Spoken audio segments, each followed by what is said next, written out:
Seorang wanita muda bernama Laura hidup di kota mewah di Timur Tengah bersama suaminya, seorang pria Arab kaya raya. Hidup mereka terlihat sempurna. Apartemen mewah, gaya hidup glamor, dan cinta yang tampaknya tak tergantikan. Tapi segalanya berubah drastis dalam satu hari. Sepulang kerja, Laura mendapati rumahnya kosong, seluruh barang berharganya hilang, dan hanya ada surat dari suaminya yang mengaku meninggalkannya demi wanita lain. Dalam keadaan hancur dan sendirian, Laura melapor ke polisi. Namun 4 polisi yang datang justru memiliki niat tersembunyi. Bukannya membantu, mereka malah mengarah pada penyalahgunaan wewenang yang membuat keadaan Laura makin parah. Namun di titik terendah hidupnya, Laura memutuskan untuk melawan. Ia melaporkan kasus ini ke pihak berwenang, membongkar aib suaminya, dan menyeret semuanya ke jalur hukum.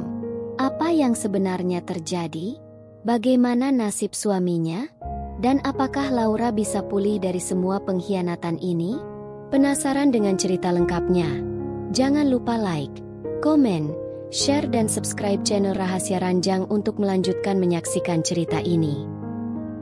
Di tengah hiruk-pikuk kota Arab yang glamor, berdiri sebuah apartemen mewah berlantai 30, tempat Laura menjalani kehidupannya. Wanita itu dikenal akan kecantikannya yang memikat. Kulitnya bersih, tubuhnya anggun, dan matanya selalu menatap penuh percaya diri. Ia tidak berhijab, pilihan yang jarang diambil di tempat seperti itu. Namun entah mengapa justru itulah yang membuatnya semakin menonjol. Setiap pagi, Laura bangun di ranjang empuk bersampu linen putih bersih, menghirup aroma kopi yang telah disiapkan oleh suaminya, Rashid. Pria itu nyaris sempurna di mata banyak orang. Tampan, tenang, dan berasal dari keluarga terpandang dengan harta yang seolah tak bersudut. Mereka berdua seperti pasangan dari kisah mimpi, berjalan di lorong hotel bintang 5, makan malam di rooftop restoran eksklusif, dan berlibur dengan jet pribadi. Di media sosial, mereka adalah simbol cinta dan kemewahan. Namun, di balik senyum manis Laura, mulai tumbuh sesuatu yang tak bisa ia jelaskan, perasaan hampa yang perlahan merayap, diam-diam. Setiap hari, Laura berangkat kerja dengan mobil mewah yang dikirim sopir pribadi. Ia bekerja sebagai manajer kreatif di sebuah perusahaan iklan ternama, di mana semua orang menghormatinya bukan hanya karena kecantikannya, tapi juga kepintarannya. Tapi, akhir-akhir ini, senyum yang ia tunjukkan di kantor lebih banyak dibuat-buat. Rekan-rekannya mulai menyadari bahwa Laura tak lagi seceria dulu. Ia tertawa, iya, tapi tidak seperti sebelumnya. Di rumah, Rashid semakin jarang pulang tepat waktu. Katanya sibuk dengan urusan bisnis, rapat mendadak, atau perjalanan kerja yang tak bisa ditunda. Laura mulai terbiasa makan malam sendirian, duduk menghadap jendela kota, hanya ditemani bayangan dan suara AC. Ia pernah mencoba bertanya, tapi jawabannya selalu tenang dan meyakinkan, membuat Laura merasa bersalah karena curiga. Padahal, hatinya sudah mulai menangkap sinyal bahwa sesuatu sedang tidak beres. Di akhir pekan, mereka masih terlihat bersama, namun terasa seperti dua aktor dalam film yang lupa naskah. Rashid akan mengajak Laura makan malam atau menginap di resort mahal, tapi Laura merasa ia tidak sungguh hadir. Pandangan Rashid sering kosong, dan ponselnya lebih sering dalam genggaman daripada tangan istrinya. Di setiap pelukan, Laura merasa dingin yang tak bisa dijelaskan. Ia merindukan Rashid yang dulu, pria yang dulu membacakan puisi cinta sebelum tidur, yang menatap matanya seolah dunia hanya berisi mereka berdua. Tapi kini, cinta itu seperti rumah besar yang mewah, namun kosong dan bergema. Laura mencoba meyakinkan dirinya bahwa ini hanya fase, bahwa semua pasangan pasti melewatinya. Tapi jauh di dalam hatinya, ada suara kecil yang mulai berkata, ada yang berubah. Malam-malam Laura mulai dipenuhi gelisah. Ia sering terbangun pukul 3 dini hari, memandangi sisi ranjang yang kosong. Kadang Rashid belum pulang, kadang sudah tertidur tapi dengan wajah lelah yang asing. Laura mulai mencari-cari alasan logis, mencoba menjadi istri yang pengertian. Ia mempercantik diri, memasak sendiri makan malam kesukaan suaminya, bahkan mulai belajar bahasa Arab lebih dalam, berharap Rashid akan melihat usahanya. Tapi setiap senyum yang ia berikan, hanya dibalas anggukan atau gumaman. Ia mulai merasa sendirian dalam pernikahannya sendiri. Dalam hatinya, ia ingin bicara tentang kesepiannya, tentang keraguan yang tumbuh. Tapi mulutnya terkunci oleh rasa takut. Takut akan jawaban yang sebenarnya sudah ia duga. Orang-orang di sekitarnya masih menganggap hidup Laura sempurna.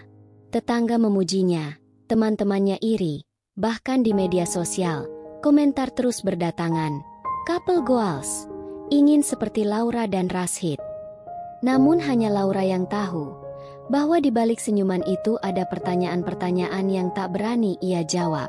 Ia merasa seperti hidup dalam lukisan indah, tapi yang dicat di atas retakan. Dunia luar melihatnya sebagai wanita paling beruntung. Padahal setiap malam ia menangis dalam diam. Dan seperti kabut yang perlahan turun di pagi hari, keretakan itu mulai menjadi nyata. Ia tidak tahu bahwa semuanya akan berubah dalam satu hari. Ia tidak tahu bahwa kisah cintanya akan segera berubah menjadi badai. Tapi saat itu, yang ia tahu hanyalah sesuatu sedang menghilang, dan ia tak sanggup menghentikannya. Hari itu, matahari terbenam lebih cepat dari biasanya. Udara kota terasa panas dan berat, seakan ikut menyimpan rahasia besar yang akan segera terbuka. Laura baru saja keluar dari kantor setelah lembur hingga senja. Tubuhnya lelah, namun pikirannya dipenuhi oleh rencana kecil. Ia ingin membuat kejutan untuk Rashid. Sepanjang perjalanan pulang, ia membayangkan makan malam sederhana bersama, memeluk suaminya, dan melupakan kegelisahan yang akhir-akhir ini mengganggunya. Tapi begitu tiba di depan pintu apartemen, firasat buruk langsung menyergapnya. Tak seperti biasanya, pintu itu tak terkunci sepenuhnya, terbuka sedikit, seperti ditinggalkan dalam tergesa. Jantung Laura berdetak cepat. Ia mendorong pintu perlahan, memanggil nama suaminya, tapi tak ada jawaban. Yang menjawabnya hanyalah keheningan yang dingin dan menusuk. Langkah pertamanya masuk ke dalam seperti memasuki dunia yang tak lagi dikenalnya. Ruangan terasa kosong, bukan karena cahaya lampu yang redup, tapi karena sesuatu yang tak kasat mata telah menghilang. Sofa di ruang tamu berantakan, rak-rak hampa, lemari terbuka. Sepatu suatu Rashid tak ada. Jam tangan mahalnya, jas kerja favoritnya, bahkan dokumen-dokumen penting lenyap. Laura berlari ke kamar tidur, lalu ke ruang kerja, lalu ke dapur, dan menemukan semuanya dalam keadaan aneh. Seperti habis dijarah, tapi tanpa kerusakan. Tidak ada tanda perampokan, hanya ketertiban yang mencurigakan. Seperti seseorang yang mengambil semuanya dengan penuh perhitungan. Laura memejamkan mata, berusaha menenangkan napasnya yang memburu. Lalu ia melihatnya, secari kertas putih di atas meja makan. Tangannya gemetar saat meraih kertas itu. Tulisan tangan Rashid yang sangat dikenalnya terlihat tergesa, tapi masih bisa terbaca jelas. Laura, aku minta maaf. Aku tidak bisa menjalani hidup ini lagi. Aku telah jatuh cinta pada wanita lain. Aku pergi, dan tolong, jangan mencariku. Ini adalah keputusan yang sudah kupikirkan lama. Sisa kalimatnya kabur karena air matanya mulai menetes ke atas kertas. Dunia Laura seketika runtuh. Ruangan berputar, dan tubuhnya nyaris tak kuat berdiri. Ia terduduk di lantai marmer yang dingin, menggenggam surat itu seperti selembar belati yang menusuk jantungnya perlahan tapi dalam. Lidahnya keluh, suaranya tercekat, hanya isakan pilu yang terdengar. Semua kenangan mereka melintas seperti kilatan petir dalam badai. Tatapan pertama Rashid saat mereka bertemu. Malam lamaran yang indah. Sumpah setia di bawah langit Arab. Kata-kata cinta yang kini berubah menjadi kebohongan. Laura menatap sekeliling ruangan yang kini terasa asing dan kosong. Bahkan udara terasa berbeda, dingin, menyakitkan, dan penuh pengkhianatan. Ia bertanya dalam hati, Apa aku tidak cukup baik? Apa aku tidak cukup untuk dicintai? Tapi tak ada yang menjawab. Hanya suara detik jam yang terus berdetak, seakan mengejeknya, seakan berkata, semua sudah terlambat. Laura menangis sejadi-jadinya malam itu. Bukan hanya karena kehilangan seseorang yang ia cintai, tapi karena kehilangan kepercayaan, kehilangan arah. Segalanya runtuh begitu cepat, dan ia tidak tahu harus mulai dari mana. Di tengah isaknya, ia mencoba berdiri. Matanya basah, tubuhnya lemas, tapi pikirannya mulai jernih. Ia sadar ini bukan sekadar masalah cinta. Semua barang berharganya juga lenyap. Perhiasan, dokumen, bahkan tabungan bersama. Ini bukan hanya pengkhianatan, ini juga sebuah kejahatan. Dan Laura tahu, ia tidak bisa diam saja. Dengan tangan gemetar, ia mengambil ponsel dan menekan nomor darurat. Polisi, tolong, aku perlu bantuan. Suamiku telah pergi, dan semua barangku hilang. Beberapa puluh menit setelah telepon darurat, bunyi sirene samar terdengar dari kejauhan, semakin mendekat. Laura duduk di tepi sofa, tubuhnya masih gemetar, wajahnya basah oleh air mata yang belum sempat kering. Pintu diketuk keras, dan suara berat di baliknya memanggil. Polisi, kami datang atas laporan kehilangan. Dengan sisa keberanian, Laura membuka pintu. 4 pria berseragam masuk satu persatu. Langkah mereka tegas, mata mereka menyapu ruangan dengan cepat. Salah satu dari mereka mulai bertanya dengan nada resmi, mencatat di buku, sementara yang lain memeriksa sekitar apartemen. Laura menjawab pertanyaan sebisanya. Kapan terakhir kali melihat suami? Apa saja yang hilang? Bagaimana kondisinya saat ditemukan? Suaranya serak, kadang terputus karena emosi yang belum sepenuhnya terkendali. Namun dari awal, ada sesuatu yang terasa ganjil. 2 dari polisi itu tampak terlalu santai. Mereka tidak menunjukkan empati layaknya penyelidik yang menghadapi korban kehilangan dan pengkhianatan. Salah satu dari mereka malah tersenyum kecil saat Laura menjelaskan bahwa Rashid membawa perhiasan dan uang mereka. Pandangan mereka, cara mereka melihat Laura, seperti tak menghargai kesedihan yang sedang ia alami. Bahkan, sesekali mereka saling bertukar tatapan seolah sedang menilai, bukan membantu. Salah satu dari mereka berdiri terlalu dekat, membungkuk sedikit lebih dalam saat berbicara, seolah mencoba mendominasi ruang personal Laura. Ibu cantik sekali ya. Sayang ditinggal begitu saja. Gumamnya dengan nada setengah bercanda, tapi membuat Laura merasa tidak nyaman. Ia tersentak, melangkah mundur perlahan. Tapi suaranya tetap tenang, mencoba menjaga kehormatan di tengah kekacauan batinnya. Mereka mulai bicara dengan nada berbeda. Alih-alih fokus pada penyelidikan, 2 dari mereka mulai berbasa-basi, bertanya apakah Laura tinggal sendirian sekarang, apakah merasa kesepian. Kalimat-kalimat itu terdengar seperti simpati di permukaan, tapi nadanya terasa mengandung niat tersembunyi. Laura semakin tertekan, merasa tidak aman bahkan di hadapan orang yang seharusnya melindunginya. Ia menunduk, memeluk tubuhnya sendiri, berharap mereka segera pergi. Namun, salah satu dari mereka malah berkata, kasus seperti ini bisa kami proses cepat, asal ada kerjasama. Kalimat itu menggantung di udara seperti kabut hitam. Mata Laura menatap kosong, bingung antara marah, takut, dan hancur. Ia tahu persis apa maksudnya, dan itu membuat perutnya mual. Dengan keberanian yang tersisa, Laura menegakkan tubuhnya. Kalau kalian tidak serius membantu saya bisa hubungi atasan kalian, katanya, dengan suara bergetar tapi tegas. Seketika suasana berubah. Ketiga polisi lainnya tertawa kecil, seperti mengejek keberanian yang dianggap lucu. Tapi satu dari mereka, yang tampaknya paling senior, mengangkat tangannya dan menyuruh yang lain diam. Sudah, kita pergi, katanya dingin, seolah kecewa karena rencana mereka gagal. Dalam hati, Laura bersyukur ia masih bisa menjaga batas. Tapi rasa jijik, takut, dan marah bercampur jadi satu. Ia merasa lebih hancur dari sebelumnya, karena bahkan dalam posisi sebagai korban, ia hampir kembali dijadikan objek. Saat pintu akhirnya tertutup kembali, Laura bersandar ke dinding dan menangis lebih keras dari sebelumnya. Bukan hanya karena Rashid meninggalkannya, bukan hanya karena kehilangan barang-barang berharganya, tapi karena ia merasa sendirian di dunia yang kejam, tanpa satupun orang yang bisa ia percaya. Ia merasa seperti tidak punya siapa-siapa. Tak ada cinta, tak ada pelindung. Hanya dirinya sendiri, di tengah kota asing, dengan luka yang belum sempat mengering, kini ditambah luka baru yang lebih dalam.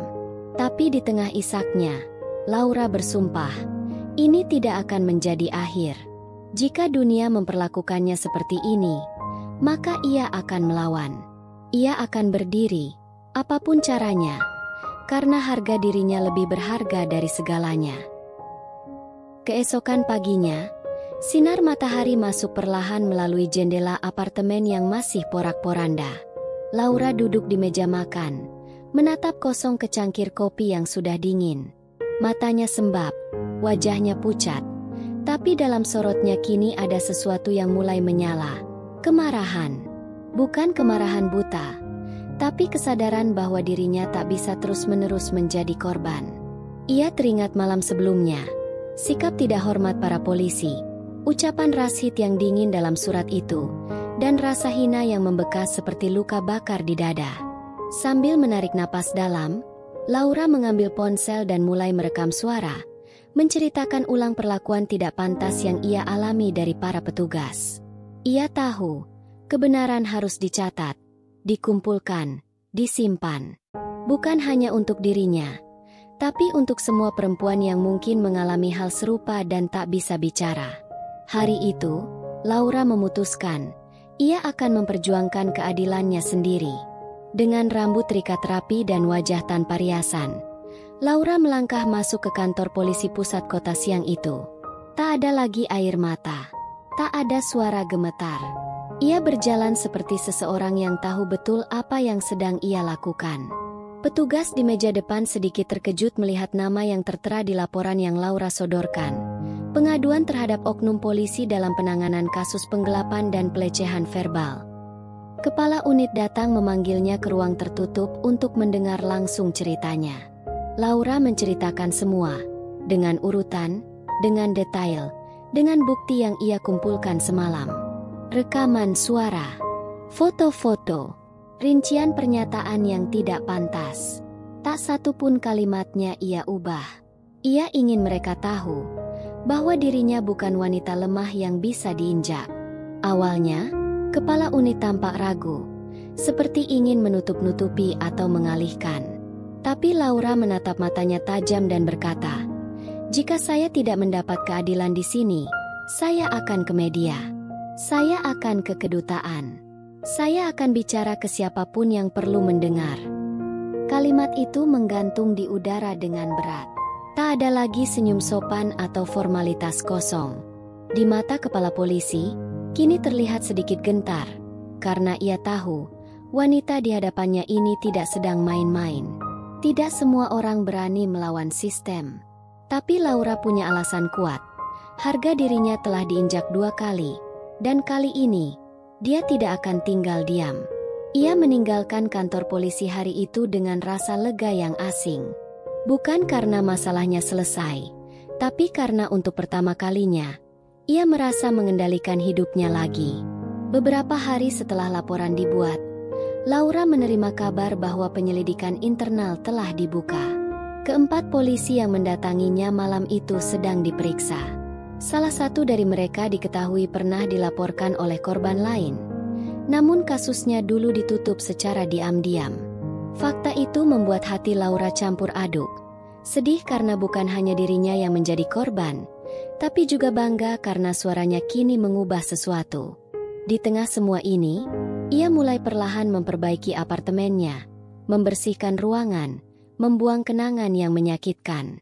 Ia menjual cincin kawin yang tertinggal, dan uangnya digunakan untuk menyewa pengacara.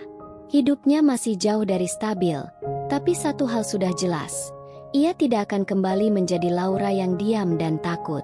Ia telah berubah. Malam itu, Laura berdiri di balkon, memandangi lampu-lampu kota yang berkelap-kelip di kejauhan. Angin bertiup pelan, menerbangkan rambutnya, dan untuk pertama kalinya dalam waktu yang lama, ia tersenyum. Bukan senyum karena cinta, bukan senyum karena seseorang memberinya hadiah, tapi senyum dari dalam, karena ia tahu, ia sedang memulihkan dirinya sendiri. Luka-luka itu belum sembuh, tapi kini ia bisa menatapnya tanpa takut. Ia bukan lagi wanita yang ditinggalkan dan dilukai.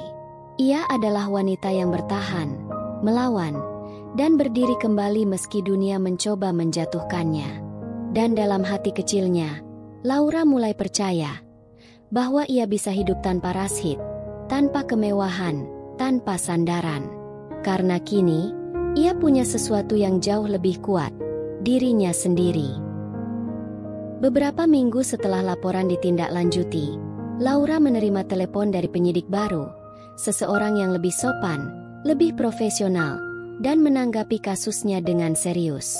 Ia diberitahu bahwa suaminya, Rashid, berhasil ditemukan di sebuah hotel mewah di Dubai bersama wanita muda asal luar negeri.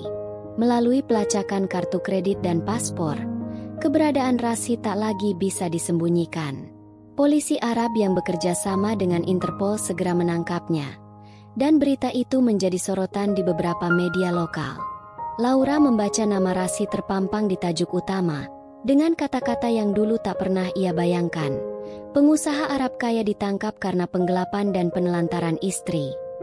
Hatanya terasa campur aduk, antara lega, marah, dan sedih.